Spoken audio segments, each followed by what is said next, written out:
জীবিকা নির্বাহের কি আপনার এটাই তো মেইন মূল না? হ্যাঁ এইটাই এখন করি। এই ব্যাপারে যারা কর্তৃপক্ষ আছে তারা যোগাযোগ করছেন আপনারা যে আপনারা কোনো পদক্ষেপ নিতেছেন বা কিছু? না, তারা পদক্ষেপ এলে দুইবার পদক্ষেপ নিয়েছে।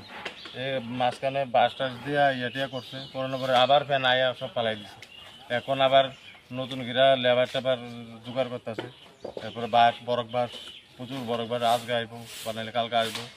মানে প্রচুর লেবার টেবার ঠিকঠাক করছে। এটা মানে সোজা রাস্তা পরিষ্কার করার জন্য মানে এটা ইয়া নিচ্ছে।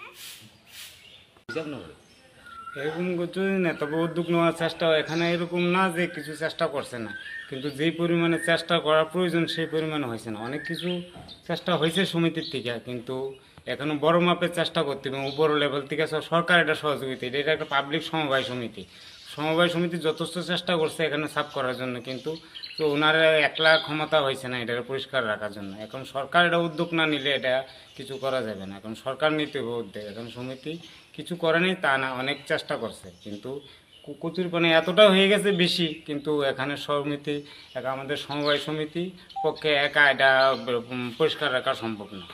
এখন সরকার উদ্যোগ নিতে হবে। নৌকা আপনারা কতজন, মানে আপনার মতে মন্দির কতজন আছে? এখানে আমরা এরকম 4-5টা এরকম হাতের বোট চলে, এরকম মেশিনের বোটও চলে অনেকগুলি। মেশিনের বোট চলে এখন 20-30 জন কর্মচারী আছে। এবং আমরা এখানে ডেলি লেবারি করে আমরা রোজগার করি। হাতে চালানো নৌকা আছে 3-4টা, এরকম করে অনেকেই এরকম কষ্টে আছে। সমিতিও অসুবিধায় ভুগতে আছে, আমরাও খুব কষ্টে আছি, কিন্তু সরকার উদ্যোগ নিতে হবে। সরকার উদ্যোগ না নিলে কিচ্ছু হবে না।